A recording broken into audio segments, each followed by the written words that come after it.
There we go. Welcome back into the Pick and Roll NBA podcast with Jet and Sap, presented by Full Press Coverage. Sap, today is a dark day.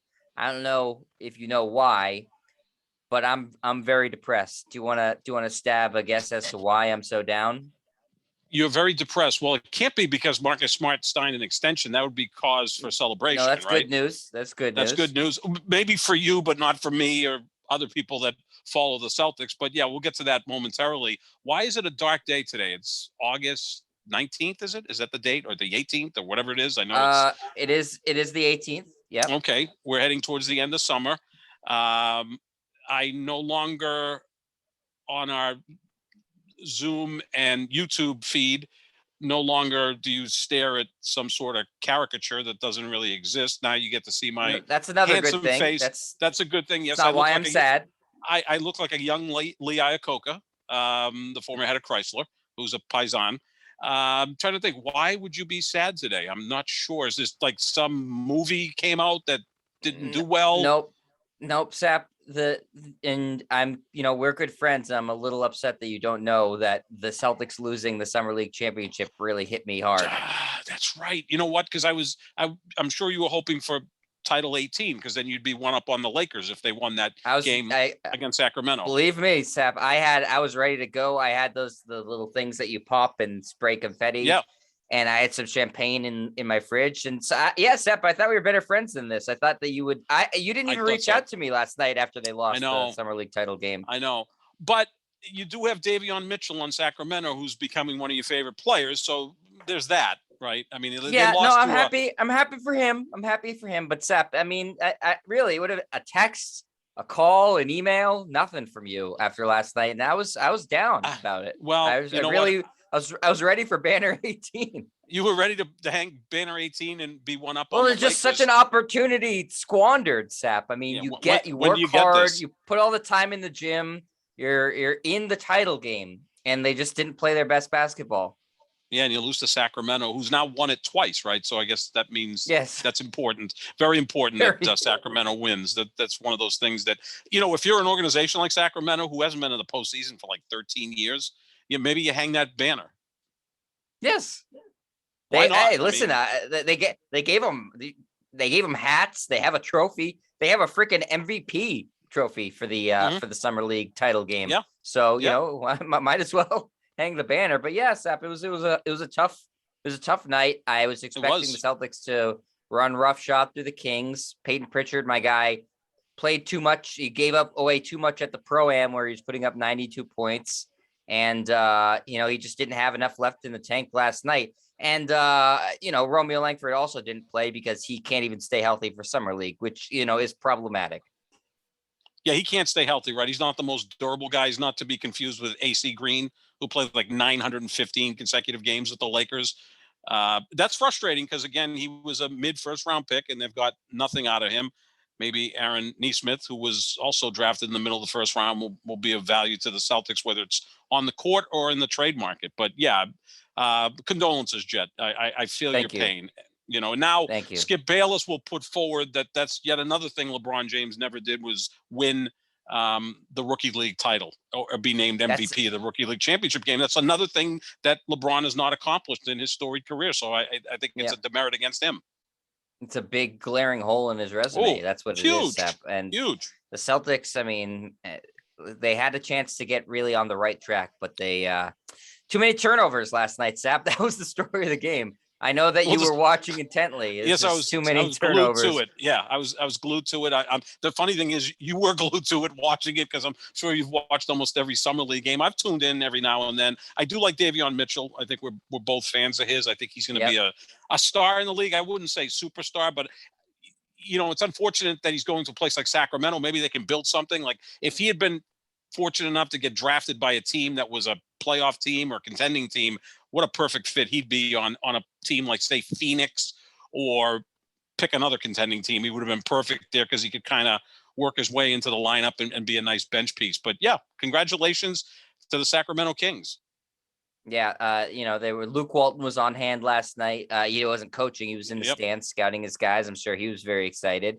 But it was a dark day for Celtics fans. But we live and we learn, Sap, from summer league, and for the most part, I like what I saw from the Celtics, except for Romeo Langford again, who can't stay healthy. Your guy Madar looks like he's not going to make the team. Sorry, I'm sorry for you. Very sorry. And Yep. he's just signed a 3-year deal with some European team, so maybe he'll try again next summer. But in the meantime, we can talk about other things besides summer league because it is over. The NBA schedule has been announced. Sap, I don't know that's what you were actually paying attention to because it had to do with your guy LeBron James. And if something in the NBA isn't talking about LeBron James, it's out of sight, out of mind for you. Yes, that's all I could concentrate on.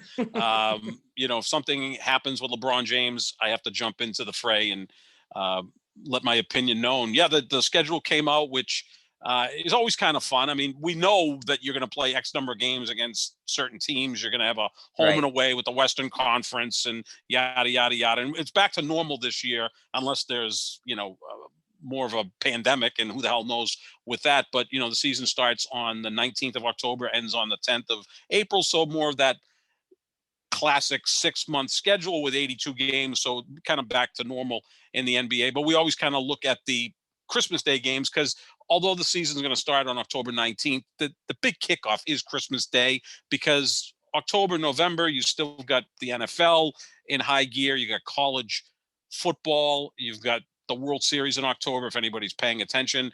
And it really kicks off Christmas Day. That's like the real start of the NBA season, even though it's 9 weeks into the season. So it's always interesting to see who plays. This will be LeBron James' 16th consecutive Christmas that he'll be playing on. So he is as dependable as Santa Claus on Christmas Day. Yeah, that is incredible. That's ridiculous. I mean, the guy just never gets to spend Christmas with his family, but that's part of the give and take of being super, super rich and super, super famous and super, super good at basketball. But anyways, let's get into the schedule. He's playing at home though, so that's always a good thing. I'm nice. Sure he uses considerable weight to make sure that. Well, Red Auerbach always wanted the Celtics to play on the road because he didn't want all the employees having to work that day and burden his fans with showing up to a game at the old Boston Garden. So whenever the Celtics played on Christmas Day, and they were always playing on Christmas Day because they were, along with the Lakers, the two biggest teams, he wanted them to play on the road. It always felt like the Celtics were playing at Madison Square Garden on Christmas Day. That just seemed like every single year, or maybe in Philadelphia, against some Eastern Conference team. But LeBron will be at home so he can spend time with the family and then get over and kick some butt against the Brooklyn Nets. All right. So the opening day game, Sap, on October 19th, as you alluded to, we got two games, the Nets and the Bucks. And that's going to be on TNT. That's obviously a really high-profile matchup, rematch of the semifinals in the East. I think people believe they're the two best teams in the Eastern Conference, the defending champions, obviously. And then the second part of that doubleheader is the Warriors are going to take on your Los Angeles Lakers and LeBron James. The Warriors will be supposedly getting Klay Thompson back. I think he should be good to go by the time. We haven't heard definitively, but that should be a good game as well, Sap. So are you okay with those being the opening day games?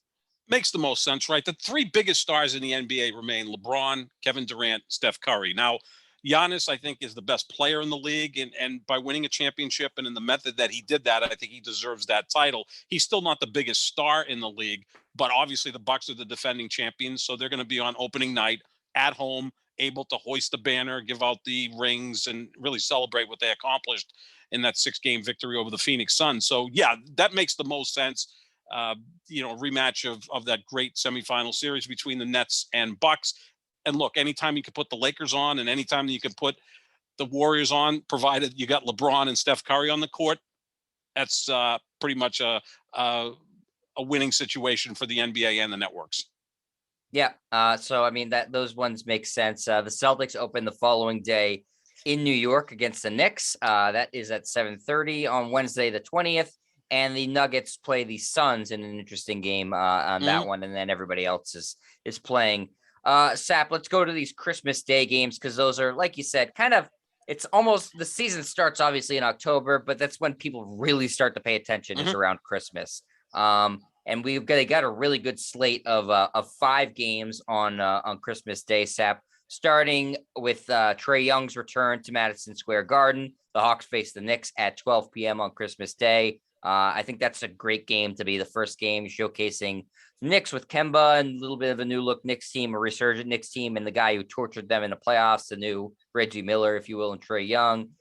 So I expect the Hawks to get a lot more national TV games this year. Sure, because Trae Young is an emerging star. They're a fun team to watch. It's a good market. And the Knicks generally, if they're decent enough, will be in this slot. They generally kick off Christmas Day with the noon game. It's kind of built into when you have so many people, whether it be corporate offices or league offices, you can get to the game early and then you're done at 2:30 and then you can spend Christmas Day with the family. So this is something to look forward to. I don't know if either team will go as far next year as they went last year. I mean, Atlanta made it to the conference finals. I don't expect that to happen again this year because we both agree that Brooklyn and Milwaukee are better than Atlanta. We think Miami may have surpassed them, and Philadelphia, if they can figure out what to do with Ben Simmons, probably still better than Atlanta, even though Atlanta beat them in the second round. And the Knicks, I think they kind of come back to mediocrity this year, although they did add Kemba Walker and Evan Fournier, a couple of former Celtics. So at least, they kind of went in to try add talent. But this should be an interesting game. Look, I know it's a cliche to say it's always better to have the Knicks as a competent team in the league. I agree with that. It's not necessary. I mean, the Knicks haven't been good for a long time, and the league has grown incredibly over the last 20 years without the Knicks. But it's kind of fun to have them there. It's a great basketball city, and this should be a good game to kick off the proceedings. Yeah, then that one is followed by the Celtics heading to Milwaukee to take on the defending champs. Obviously, the Celtics still have star power. Jason Tatum is one of the most popular players in the league. Jaylen Brown, very popular player too. The Celtics are still one of the most popular teams in the NBA. So despite what we may think about them, they're still relevant enough to warrant a Christmas Day game. And obviously, the Bucks were going to be playing on Christmas Day because they're the defending champions and they get to spend Christmas with their families because it's a home game for them. Yeah, it's interesting here, Jet, because normally the defending champ will be in either the 5 or 8 o'clock game. Those are the two marquee games. Milwaukee still doesn't have the national appeal that, say, the Lakers or now the Nets with Kevin Durant or the Warriors with Steph Curry have. And you've seen this even throughout the playoffs. The Bucks independently aren't a great draw. A lot of their games were marquee games of the playoffs because they were playing the Nets in the second round. And then, of course, once you get into the conference finals, those games are already slated to be 9 o'clock games or 8:30 games on whether it's ESPN or TNT. It's surprising that the 76ers aren't in here, but the Celtics still have a bigger reach than the 76ers. And this should be an interesting game. And it'll be a good benchmark to see exactly where the Celtics are 2 months into the season, if they're going to be a true contender or they're going to be closer to the 7 seed, which they were last year. But again, a nice national audience to take a look at Giannis and 2 months into the season, maybe strengthens that hold on being the best player in the league.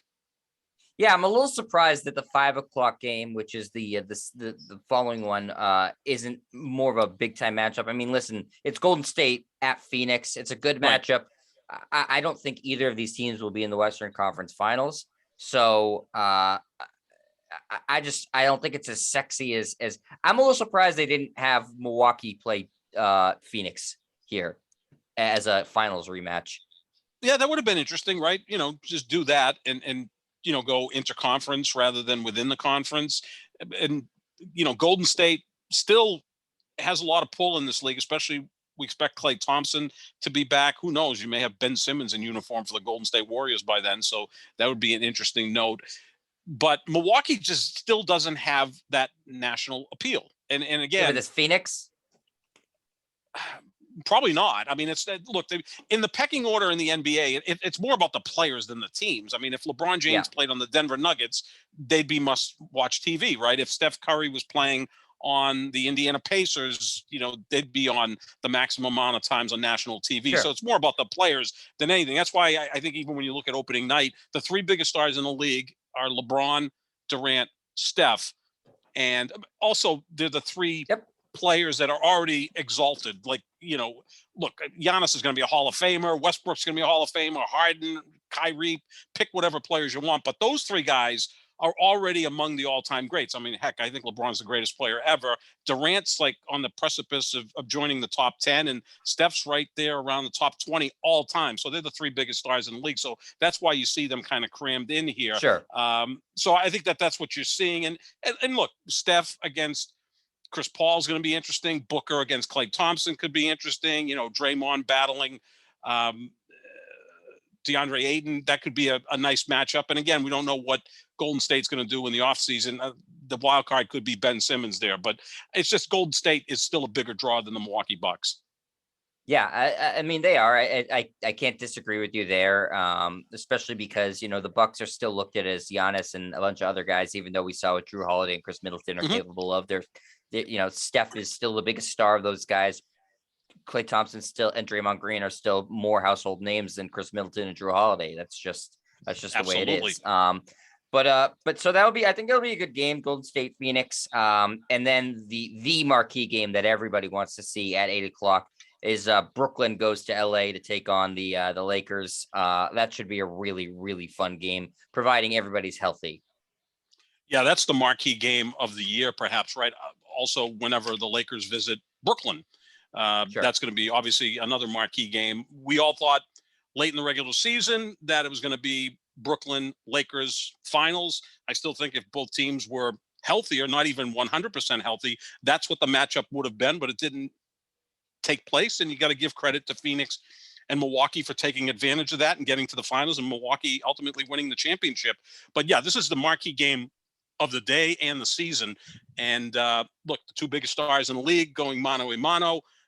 Could be that preview of the finals. You've also got Kyrie with his cantankerous, I don't even know if that's the right word to use, but less than great relationship with LeBron James. This is going to be a lot of fun to see. This is the marquee Kyrie, game, obviously. A couple years ago said like he didn't believe in Christmas or something along those lines. Oh, I'm sure. Yeah, I'm sure. Well, maybe I guess it was Thanksgiving. I don't remember. He doesn't like holidays. I know that. It could be. No, I don't think he likes holidays. I think it was Thanksgiving. Okay. More. And again, Kyrie's a unique guy. And I think some of the things he talks about, I like to listen to. It's just that there's so much out there that at times you kind of tune him out. I'm sure 30, 40, 50% of the time when he speaks, he's kind of making some sort of point. Let's not forget, he's part Native American, so Thanksgiving may not exactly be his favorite holiday. So I can understand that. And yeah, but the problem I have, Sap, is that he says all these things, but he talks about it like he's the expert on all these things. Like he knows the most. Yeah. And so, I mean, I feel like he's done a little bit of he's Googled something and then proclaims himself to be an expert. Oh, were you a big fan of Cheers, the TV show Cheers? I mean, he's Cliff Clavin, right? Just a little bit of knowledge is really dangerous. Like, you could go on Wikipedia and research something and have some knowledge of something and sound like you really know something, but you're not an expert in that field. But I can understand that. But Christmas, again, I believe Kyrie is Muslim. If that's the case, then converted. This is not, a really big holiday or even a holiday for him. But there's also a chance Kyrie doesn't play because you don't know with Kyrie. He may have joined the circus by then. He might be flying out of space with Jeff Bezos. Who the hell knows with Kyrie? You do want to see Durant and LeBron healthy because that is the marquee matchup in the league. Sure, and Adam Silver, I think it will really put the screws to these two teams, saying no, no rest in this game. Everybody's playing in this game as long as they're reasonably healthy. They got to play these guys in this game. People have been waiting for this matchup. It's a showcase of I mean, 6 of the best players in the NBA, 6 of the top 15, 20 guys, if you want to say it. Between Harden, AD, LeBron, and Durant, you could make an argument that those guys are all in the top 10 without a doubt.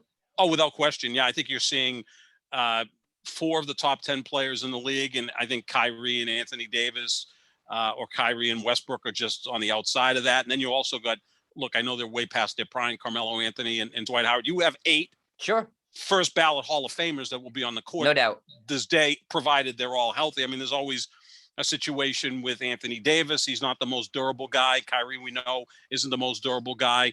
But this is a game to look forward to, and let's hope that both teams come at it full strength, because I know the nation will be watching this because it's such a huge day for the NBA, and it's a great day to showcase these amazingly talented players, and kind of gives us a little bit of a look at a potential final. Although it doesn't necessarily mean that much, because I remember a couple of years ago on Christmas Day, the Clippers beat the Lakers, and everyone was like, "Oh, the Clippers are better than the Lakers," and it turned out the Lakers won the championship 10 months later because of the pandemic. Do you think that Adam Silver has a conversation with these two teams and says, make sure that you guys are good to go for this game? I would hope so. As it approaches, we know he speaks with LeBron James. I mean, because he asked LeBron James about the play-in tournament. And of course, when that was reported, everybody lost their shit, because it's like, why are you speaking to a player? Well, I don't know of any athlete in the four major sports in the history of American professional sports that's had as much influence in his sport as much as LeBron James. Like, I'm not getting into the discussion of, who's the greater basketball player, Jordan or LeBron.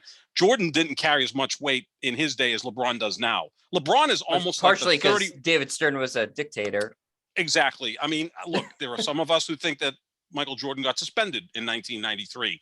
But also the fact that you can almost look at LeBron as the 31st owner or the co-commissioner, because they want to run things by him, and it makes sense. He carries that much weight. So yeah, if you get the message to LeBron and Kevin Durant, who are the leaders of these teams, maybe get it to the coaching staff, maybe you go all the way up to the owners and say, look, this is the marquee game of the year. We can't have load management. And maybe that's why they didn't put the Clippers in there, because although Kawhi's probably not even going to play this year, there's always that possibility that Kawhi sits out because he is the biggest proponent of load management. Right. Well, here's the last game of the evening, Sap. It's going to be sorry, I had it right here a second ago. It's Dallas going to Utah. This is obviously an interesting game because you get to see Luka. For you? Yeah, Luka. You get to see Luka. I thought, it's interesting. The reigning MVP isn't playing on Christmas Day, Nikola Jokic, right? And part of it is I don't think he has a high Q rating among NBA fans. I think you and I that love the sport and watch it and appreciate it, or like the old timers love him. He almost seems like he's come out of a black and white photo, right? Like from another time. But the average fan, or, a 12-year-old kid that loves to watch basketball for entertainment, they're not really impressed with Nikola Jokic. They're going to be impressed with, Luka Doncic, who's, got a sexy game. And Utah, is a team that, had the best record in basketball last year. So is it a reward for that, Sap? Is that why they're playing probably, on Christmas? Yeah. I am surprised that they didn't have Dallas play New Orleans. Zion, Luka, show that. That's a great point. The league definitely wants to build that into a rivalry, I would assume. Yeah, same conference, right? So they'll play each other 4 or 5 times a year, and it should be a really good rivalry because their games are so different. Like, Luka plays on the ground, Zion plays off the ground. So it's a great contrast.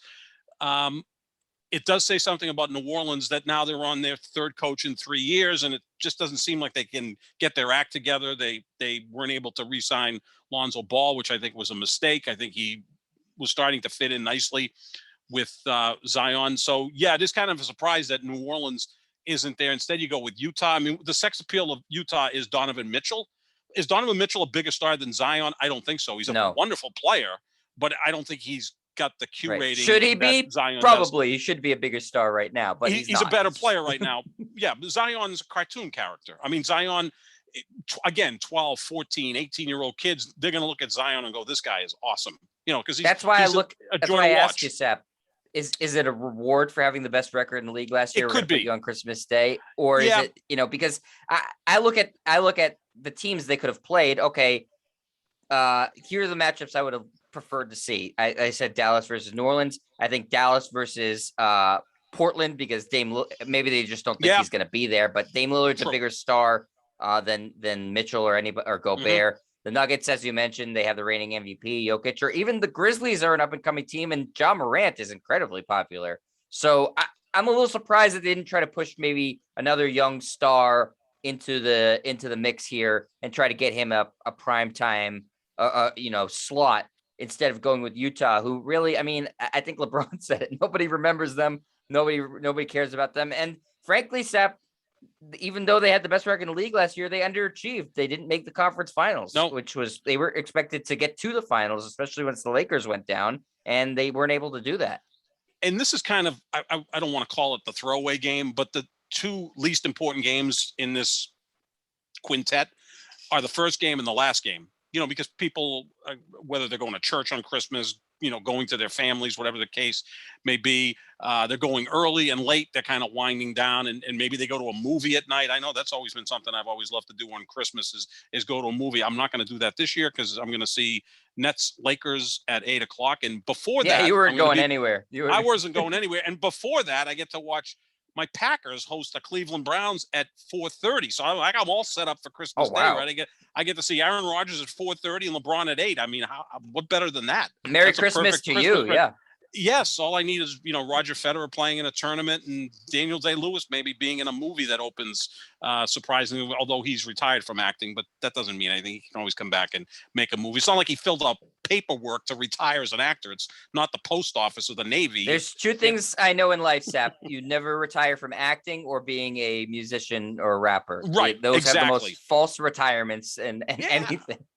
You're an artist, right? I mean, if Daniel Day-Lewis gets approached by Martin Scorsese and says, we'd like to do a movie together, it's going to happen if they want to. It's not like, well, I've got to refile my paperwork to see if I can act. He's the greatest actor in the world. No. So I think he could pick and choose what he wants to do. So those are the throwaway games, the first and the last one. First and the last one. Yeah.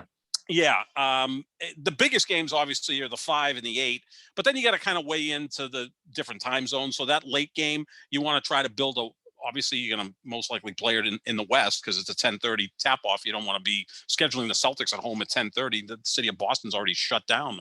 So you're going to have Dallas, which again, you've got Luka, and then you try to pair them up with a top team in the West. I mean, they could have very easily maybe had Phoenix hosting Dallas in the 10:30 game and then have Golden State play somebody else in the 5:00 game. But I think that you bring up a great point. Like, is it a reward for Utah? And also, Portland's not in there because we don't know if Dame's going to be there. Right? That's the big question. It's kind of like, I think when the NFL was making its schedule back and released it in April or May, they had to be cognizant of where Aaron Rodgers was going to play. I think they took a shot and said he's probably going to be in Green Bay. So you see a lot of Packers games that are on national TV, which they're generally a lot of Packers games on national TV because they, along with Pittsburgh and Dallas, are the 3 biggest brands in the league. But, you kind of have to weigh into that stuff. So and the Clippers aren't there because Kawhi Leonard's not going to play, right? Because you would think they would also be a team that would be in the exactly. mix. Oh, I mean, Dallas Clippers at 10:30, that would have been perfect. They've met the last 2 years in the playoffs, and the games have been outstanding. The series went 6 games 2 years ago, 7 games last year, and Luka absolutely lights up the Clippers. And he's going up against 2 great defenders in those playoffs, and Paul George and Kawhi, but Kawhi's out. Not that Kawhi is a respected player, right? I mean, we all agree to that. He's not necessarily a guy that's going to influence the ratings, but Luka against Kawhi, that's pretty interesting, but I can't see him playing, certainly not by Christmas or really at any point in the year. Yeah, the more I think about it, the more I think it was, Utah, okay, you don't really get these huge games. We'll give you the, because you guys were outstanding in the regular season last year, we'll give you the Christmas Day game. And I also think to a degree, Sap, the logical game, like I said, would be Dallas, New Orleans. I don't think they trust Zion to stay healthy. I think they're like, we're not going to risk this. That's the other thing. I mean, any of these players, really. I mean, when you think about it, because if you're playing New Orleans and Zion doesn't play, then who the hell wants to watch that? Yeah, game? No disrespect to Brandon Ingram, but or Josh Hart or whoever. I mean, they don't even have Lonzo anymore, and so that's a great point because Zion's missed a lot of games in his first couple of years, and will probably continue to miss games because of his body type. He's just such a big, strong guy who exerts so much power that there's going to be some issues really throughout his career, but this is still an exciting slate. And again, Nets, Lakers, that's obviously the marquee matchup. Yeah, for sure. I mean, everybody's going to, I'm sure that game, providing the teams are healthy, will do fantastic numbers. And I mean, I hate both those teams with a fiery passion, but I'll be watching. I'm fascinated to see that game. Frankly, I hope LeBron and there's a big collision at center court and they all are, they not injured to the point where they can't play, but they have lost a little bit and they lose in the first round of the playoffs. No, Is that don't a nice say thing that. to say? No, no. Yeah, and you said you're depressed that the Celtics didn't win their 18th title last night in the rookie, summer league final. Like, no, It was don't. right there for them, Sap. It Yeah, it was was. right there for the They only taking. lost by what, 29? It was the final score. They Man, lost by like 30 points. So yeah, it was the they went out bright in lights style. of Vegas got to them, Sap. Just The got in the way. pressure of, you know what? The Kings had been there before, and it showed. And the Celtics had never played for a summer league title, and so the experience matters. Oh, without question. I mean, the Sacramento Kings, who used to be the Cincinnati Royals, I mean, Yep. the greatest player in their franchise history remains Oscar Robertson. So Yes, nothing disparaging against Oscar, because I have him as the 10th greatest player of all time, but they really haven't had a player since Oscar that's remotely close to him. Probably Christ, the who's their second best player? Chris Webber. Chris Webber. Yeah, I mean, probably. Then DeMarcus Cousins. Well, I would say Tiny Archibald, because he Oh played yeah, there okay. for about Tiny 5 Archibald. years. Yep. And 1 year he led the league in scoring and assists, which is just incredible, and didn't win the MVP. Yeah, but it's like Oscar Robertson, and then name some other old guy. So they don't really have a great history. They do not. They certainly don't. They had their moment in the sun in the early 2000s, and even that wasn't that great of a team. They were well constructed, but their best player was Chris Webber, who is not a top 50 all-time player. No. He's maybe a top 100, but I don't know if I'd put him in my top 100. Yeah, I think I probably would. Borderline. I mean, yeah, and he's in the Hall of Fame, which I think he belongs to be in there. But yeah, he's not a top 50 player. No, I mean, without question. So, but that was we don't have to team. relitigate the Kings. No, but anyway, no. Sap, we can look at some of these big extensions that just happened in the NBA. Some of these teams are playing on Christmas, and they'll have a lot of money to spend on presents. Some of these guys aren't playing on Christmas too, and so they'll have even more money to spend on presents because they'll be there. Here are the extensions, Sap. Joel Embiid gets 4 years, $196 million max extension to stay in Philadelphia. Kevin Durant, 4 years, $198 million, staying in Brooklyn. Luka Doncic, I think we briefly talked about this the other week. 5 years, $207 million. It's the biggest extension off of a rookie contract because he amazingly made a couple All-NBA teams in his first few years in the league, which is remarkable. Kawhi Leonard, 4 years, $186 million to stay in Los Angeles with the Clippers. And Steph gets I believe, the richest contract in NBA history, Sap, in terms of annual value, 4 years, $215 million. I also believe that makes him the highest paid North American athlete currently. Yeah, this is his second $200 million contract. And the commonality with all these players is we're talking about 5 of the top 10 players in the world. I think we can all agree on that. And now the league feels more like the EPL or La Liga or Serie A, the professional soccer leagues in Europe, where if you have that megastar, you just throw 50 million a year, whatever it takes to keep that player there. That's what you do, because all 5 of these players, look, they're sensational players. Obviously, Steph, Kawhi, KD, they're already Hall of Famers. Luka and Embiid are on a path to being Hall of Famer, although Embiid has played so few games, it's kind of jarring. But my takeaway from this, Jed, is these teams had no choice to do anything other than sign them, right? Because you don't find players like this all of the time. These are all franchise caliber players. So when you have one, you do everything in your power to keep them. Because it's called having a team over a barrel, Sap, is what it is. That's a perfect expression, Jet. That's an old man expression, and I appreciate that. But the thing is that you look at these 5 players, and there's questions about durability and conditioning. Kevin Durant, look, I think he's the second best player in the world right now behind Giannis. He's sensational, he's an all-time great, but he's missed big parts of seasons with whether it be a foot injury or an Achilles injury. Luka and Joel Embiid, they're not the best conditioned athletes. I mean, I don't think they're borrowing from LeBron James and Tom Brady on conditioning, to say the least. I mean, Luka at times looks soft, and Embiid looks out of shape. They're both so talented and so gifted and so great that they can kind of get away with it. You also have Embiid, who's had so many injuries in his career. Just looking at some of these numbers, Jet, he's only played, now he came into the league in 2014, so 7 years, 260 of a possible 558 games. That's 46.5% of their potential games. it's more likely he misses a game than plays in a game. Now I'm going to compare That's him tough. to Tom Brady. Tom Brady has played in the NFL for 19 full seasons. He's gone to 10 Super Bowls, which is 53% of the time. More likely Brady goes to a Super Bowl than Embiid plays in a game. That's awesome. I love that stat. Jarring. Have you tweeted that out, Sap? I will. I'll send tweet it out. that one out. That's a great one. Well, it's kind of interesting because when I tweet that stuff Send out it to about Ian Brady, Glendon. He'll love that. Oh my that God. He's probably won't be able to sit for several hours after that. But the interesting thing about that is anytime I do that with Brady, I'm a Rodgers guy, but I think Brady's the greatest quarterback ever. I'm not, but nationally, not that I have this big national following, but everybody was, oh, you're sucking up to Brady. I'm like, well, no, it's just a fact. So yeah, more likely that Brady plays in a Super Bowl than Embiid plays in a game. And then you look at the other players. I mean, Steph hasn't been the most durable guy. And again, he's a smaller guard. He's not quite as small as, say, Kemba Walker or Allen Iverson, who are sub 6 feet. Steph's 6'3", but smaller guards don't necessarily age well. And Kawhi's not been the most durable guy either. He's played in 576 of a possible 788 games. That's 73%. I mean, compared to Embiid, Kawhi looks like Cal Ripken. So that's and Luka is the most. I mean, he's only been in the league three years, but he's been the most durable of these guys. I know you're saying his conditioning is questionable, which I agree with, but he at least has been available. Yeah, he plays such an easy game, doesn't he? Like it's just his game is just it's so easy. It's easy to watch. It's easy for him to play.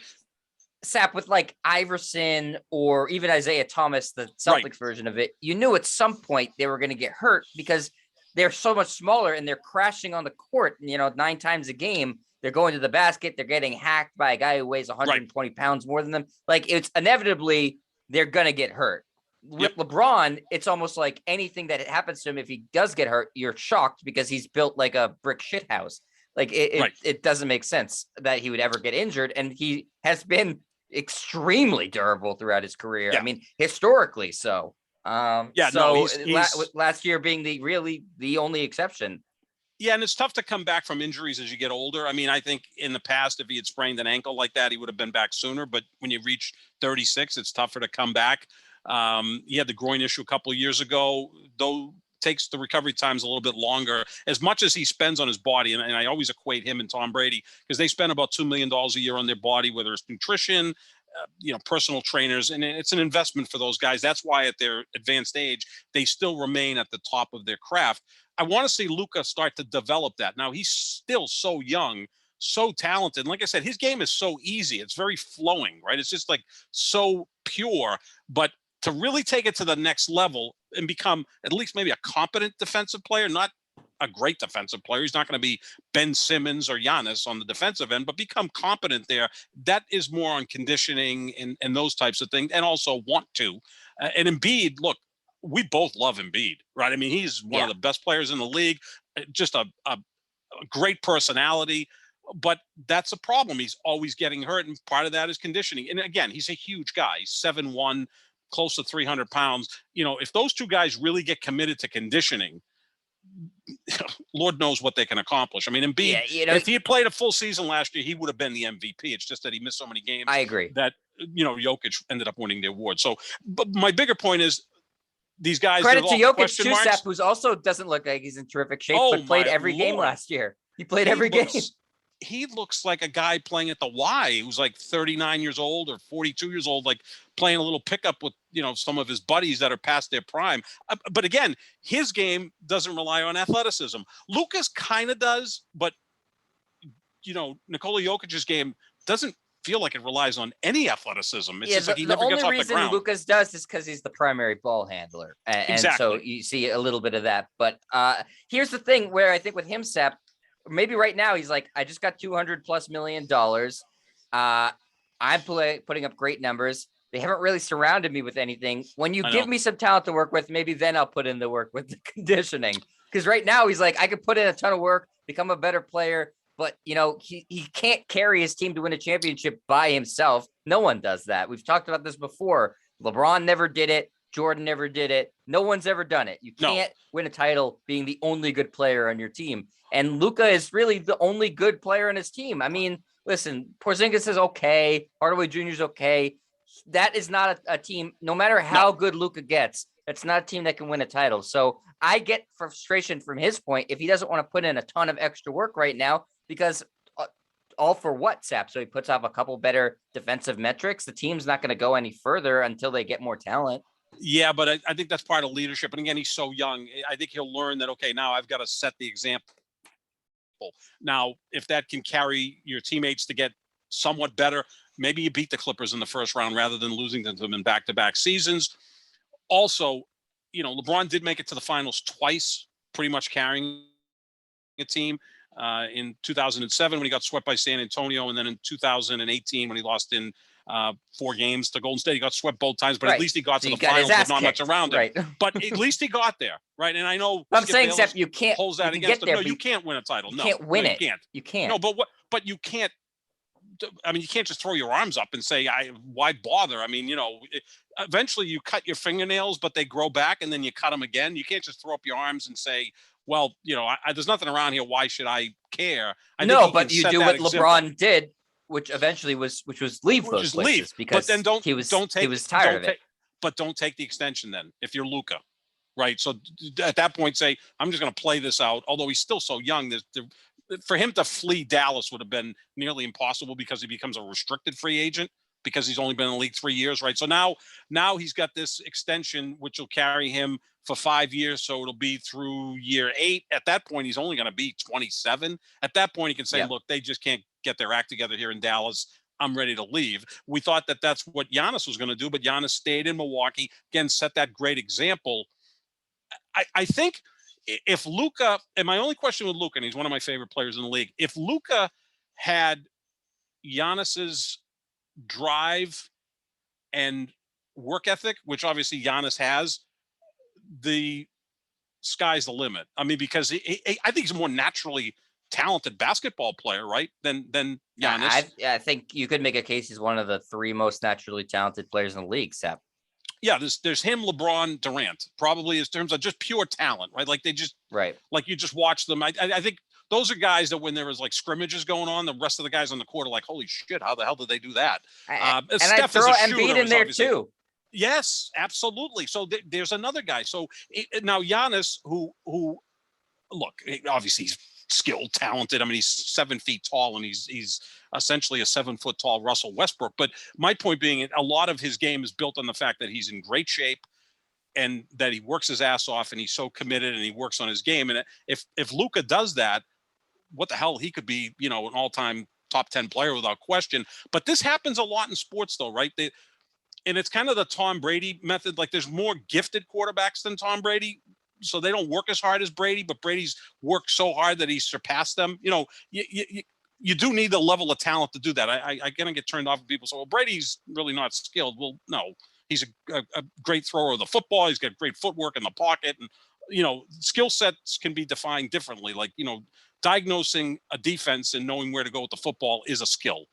So I think that's what you want to see from Luka, because Luka's talent is just, it's scary. I mean, he probably is the most talented player since LeBron in terms of just feel for the game, ability to score, do it efficiently, get double-digit rebounds, be the best passer on the court. Now, he's never been able to show on the defensive end that what LeBron has, but he's got that type of skill set. So if he's committed to his conditioning and just working harder, this guy could be the best player in the league in a few years, which I think that's going to happen. I think that the light bulb will go off at some point, and he'll just say, look, I want to be that guy.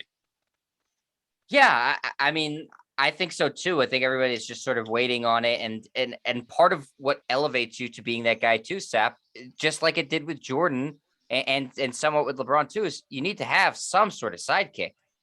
Of course. Oh God, yeah. I mean, if it continues to be Porzingis and scrubs, then it's not going to work. I don't care how great he is. I mean, even like Giannis needed 2 other, all-star caliber players. Really good and players, a lot of players do. There's nothing wrong with that. You could be an all-time great player and still need 2 extra players with you. I mean, not everybody is Michael Jordan and LeBron James. That's a very rarefied air where you can give them one other good player and they'll compete seriously for a title. I mean, that's not very common. And sometimes you just need that break. right? Like, and again, I don't want to disparage the Bucks and Giannis, but things kind of fell in place for them, right? I mean, Brooklyn had Durant and then a hobbled Harden, and Kyrie got hurt in the series, so enabled Milwaukee to get by Brooklyn. And then they faced a Phoenix team that just, for some reason, didn't ever watched basketball before and had no clue how to defend Giannis, which, you build the wall and take your chances there. And for some reason, my man Monty Williams didn't design that defense. So things happened on the way that you broke right for the Milwaukee Bucks. But that's in any championship. I mean, like, go back to any recent champion. I mean, there's always a game 7 in a certain series, which goes to overtime. In the case of Milwaukee, Brooklyn, that goes either way, and it changes the history of basketball. Even the Tampa Bay Buccaneers, I mean, they had a great run, but I mean, New Orleans is up 7 points in the third quarter, driving for a field goal, and Jared Cook fumbles, and Tampa gets it and scores a game-tying touchdown and ends up winning. I mean, if he doesn't fumble and New Orleans kicks a field goal, they have a 10-point lead. They probably beat Tampa Bay, and it's a different result in the NFL. It's just, you don't see teams like, I mean, the 95-96 Bulls were the exception, who just steamrolled through everybody, right? I mean, they won 72 games, and they had one 6-game series that was against Seattle, and they were leading that series 3-0. I mean, they just destroyed everybody. There was no ha-ha moment where you said, well, if it just went the other way, they would have lost. That's where we are in sports now. Even the Dodgers were a dominant. And it wasn't team one of those year. fake great regular season teams like Utah last year or the Hawks a couple years ago. Right. Sometimes that happens where the best team says, we'll pump the brakes a little bit in the regular season and just wreck everybody in the postseason. That Bulls team just wrecked everybody all year long. That was an all-time team that was committed from the get-go. Now, the Celtics in 07-08 were similar to that, but let's not forget their first 2 series. They needed Game 7 against Atlanta, which had a losing record, and then Game 7 against Cleveland, which was, again, LeBron and some other guys. But then they started to right the ship, beat Detroit in 6, the Lakers in 6 against Detroit, Yeah, I mean, the 85-86 Celtics were probably one of those teams. In fact, I know they were one of those teams that just basically did whatever they wanted to. They were just better than everybody. And the same thing with with the 01 Lakers too, Sap, that we talked about before. That's the team I always go to. Destroyed everybody. The 83 76ers, right? When you lose one game in the postseason, one game, you're clearly better than everyone else. They even cause you to break a sweat. Yeah. So, I mean, I think it'll be interesting to see with these guys on the extensions, how do they improve? We expect, obviously, Luka should, because his age keep getting better. At some point, you wonder, okay, is Steph, he's got 4, now he's extended 4 more years. Are the back 2 years, is he going to decline a little bit? Last year, you could make a case was as good as he's ever played. He obviously didn't have the help that he had to when he is in his MVP years, but statistically he was right on par with that. In fact, he won the scoring title. He was a little bit better. But do you think, Sap, with these guys, KD, Luka, Kawhi, Steph, Embiid, 4 years for all of them except for Luka, who's 5, do you think that by the end of these contracts, all these players will still be close to their primes, or do you think that some of these guys are going to just paying for the front years, the teams, I should say? Kawhi, it's kind of reversed because he's not going to play this year. So what the Clippers are hoping that they get 3 really good years from him. Now, Kawhi is 30. He seems to be an old 30 to me. He's in great condition. He's a hardworking guy, but his body, at times has betrayed him. And that's something that's just genetics. Like LeBron has the body that bounces back. Other guys get hurt, and it's a long process to get healthy. So with Kawhi, it seems to be reversed in that the first year is kind of a throwaway year, kind of like when Durant went to the Nets a couple of years ago. You knew he wasn't playing that first year in Brooklyn, but you're like, well, he's worth the wait, and Kawhi's worth the wait as well. Steph, that's a tough one because, again, he's 32 going into his 33rd year of age. So he's going to be like 37 when this thing is done. But again, athletes are playing longer. They're better conditioned. I don't think he's going to forget how to shoot. Right. I mean, I think Ray Allen could come out of retirement, get into a camp, and still be a dead-eye shooter. Now, the rest of the game is impressive, and how they can, continue to be at that very high level. Because the thing about Steph is the greatest shooter I've ever seen. He also moves without the basketball better than anybody I've ever seen. So that is a concern in terms of conditioning, which he's going to be in top shape. But, as you get older, it's tougher to do that, and any kind of injuries too. So, yeah, I mean, I think that they're all question marks. All of these guys are question marks, with the exception of of Luka because he's so damn young and he has been durable. Embiid, who the hell knows? Again, he's played 260 games in his career, and he was drafted in 2014. That's Right. That's scary. But when he's on the court, man, he's dominant. Yeah. So we'll have to see. I mean, I think that, like you said, Sap. I mean, obviously these teams, it was a no-brainer to extend all these guys. The thing that I've actually, I'm not a huge LeBron guy, though I'll compliment him when he's due because I'm not blind. The thing that he said a while ago that resonated me maybe the most in terms of talking about basketball, and I 100% agree with this. There should be no max contracts. Right. You should be able to pay a player whatever the hell you want. If you keep the salary cap in place, that's fine. But if you want to go bananas and pay a player $500 million over 2 years, God bless you.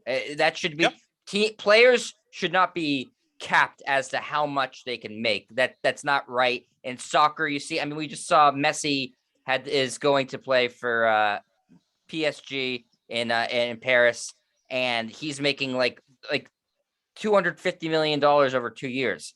And worth insane every money. Penny.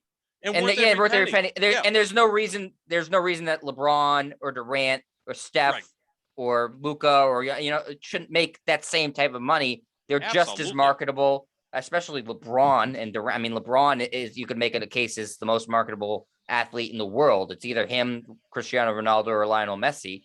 And so that really made sense to me. I don't know why the players union doesn't advocate for that more, maybe because it might take some money away from the lower guys, but I do think that's kind of bullcrap that they cap out what a max contract is for players. LeBron to the Lakers is worth an insane amount of money. I mean, he's making a ton of money. I'm not crying poor for LeBron James, but he's making about 190 over 4 years, something like that, 200 over 4 years. You could triple that without issue, and Lakers would still be making money off of him. Worth every penny because of not just the tickets and merchandising, but the cable deals skyrocket. You remember when the Lakers were kind of, a mediocre team, not even qualifying for the playoffs late in Kobe Bryant's career. It was Comcast, which signed a huge deal with the Lakers to televise their games. They were going to try to tear up the deal if the Lakers didn't keep Kobe Bryant, who was a shell of himself, but they needed Kobe to sell cable subscriptions. So that's where these guys are at, because more than any other sport, like the quarterbacks, I think deserve as much money as they can get. And I want every player to make as much as they can. It's a free market. These guys don't necessarily have long careers. The owners are billionaires. These guys are millionaires. Right. I'll always favor millionaires over billionaires, although LeBron's now officially a billionaire and he's going to own a team someday. So he'll be looking at it from the other side. But I think what you have to do in this situation is you just look at the value of the franchises. Now, Brady goes to Tampa. Since Brady's gone to Tampa, the value of that franchise has gone up 30%. I wonder why. Is there something that happened in the last, 18 months that kind of changed that? Yeah, him. So whatever they could pay him, he's well worth it. Look, the Golden State Warriors before Steph Curry had been on about a 20-year run of being totally irrelevant. He goes there, and again, with the help of Klay Thompson and Draymond Green and then Kevin Durant, the value of that franchise now is second in the league behind only the Knicks. They built this beautiful arena, and a lot of it is because of Steph Curry. And whatever they pay him, he's worth every penny. I just don't think people realize that what these guys bring is more than just, they sell out the games. Anybody can do that. It's a lot more than that. Look, when Cristiano Ronaldo signed with Juventus, the team in Italy that plays in Torino, right, they sold tens of millions of jerseys with his name on it. And it just, look at the amount of money that's jerseys. Business, it's not just bobbleheads, jerseys. flags, Right. Socks. I mean, literally everything has a player's face or likeness on it now. I mean, literally, there's a million different products, water bottles, you name it, underwear, phone chargers. Literally anything you could think of, they monetize. And so I was saying, earlier, the players kind of have the team over the barrel, and to some extent that's true because they need the players. But the teams also have the players over a barrel too, because they're saying, well, this is the league rules say we can't pay you more than this. I mean, if I'm LeBron, I'm looking at that and going, I know what my Q rating is. I'm worth a lot more than this.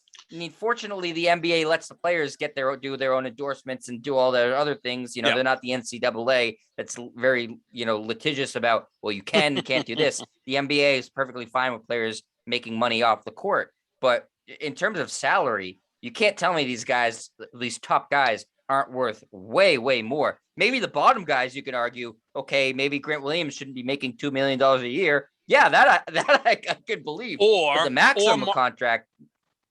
Or Marcus Smart making $19 million a year starting next year. I mean, it's a good deal. That's a very worthy contract, because the value of the Boston Celtics has gone up, eightfold since Marcus Smart's been there, mostly because of Marcus Smart. But when I look at all this, Joe DiMaggio, one of the all-time great players, they asked him about players' salaries and because baseball skyrocketed in the 80s into the 90s to the point now where, Mike Trout and Mookie Betts and those great players are making $30-35 million a year. But of course, Joe DiMaggio has been dead over 20 years. They asked him, what would your reaction be if you were a prominent player today, and today meaning in the 90s? He said, I'd sit down with the owner and say, you've got a new partner. Because that's the value of a player like that is to a franchise. I mean, when you think of the New York Yankees, right, you think of Babe Ruth.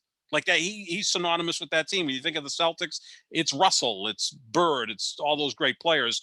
With the Lakers, they've got a litany of all-time great players. So, yeah, I'm all for the players getting as much as they can. And you almost get a feeling, too, Jed, on some of these guys, like the league should pay them. Like Jordan really didn't make huge money till his last few years in Chicago.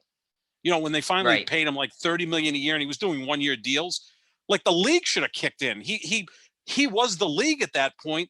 No, he was worth $100 million a year to them. And we're talking 25 years ago, right? I mean, because the TV ratings, when he retired for 3 years, the ratings went down like 50%. I wonder why. So Except he was the most popular person in the world. Not he still not is. In basketball.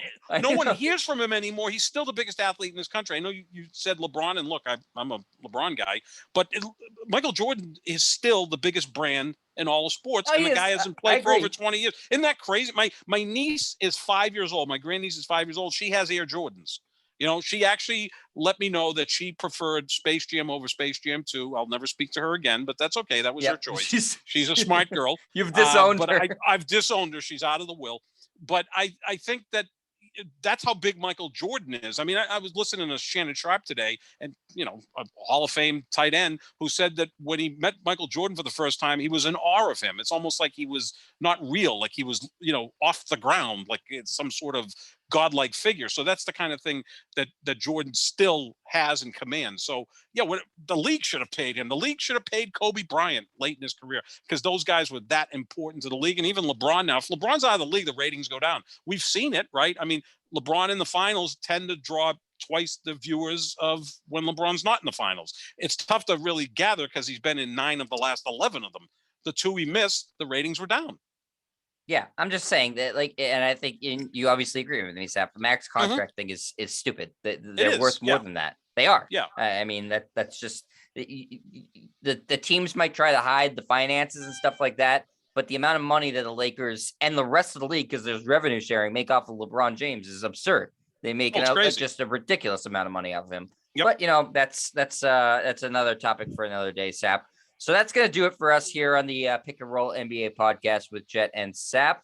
We are presented by Full Press Coverage. You can check out all the show updates and all of our musings, and Sap's going to tweet that statistic about Joel Embiid and Tom Brady on his Twitter at JohnSap25, JOHNSAP25. I'm at Jet Striar, JETSTRIAR, and you can find us on YouTube if you haven't already. YouTube.com/JetStriar. You can see Sap's new nice headshot that he's got there. And we will be back later with a new edition of the Pick and Roll NBA podcast with Jet and Sap. So make sure you check that out, and we'll talk to you later, everybody. See ya.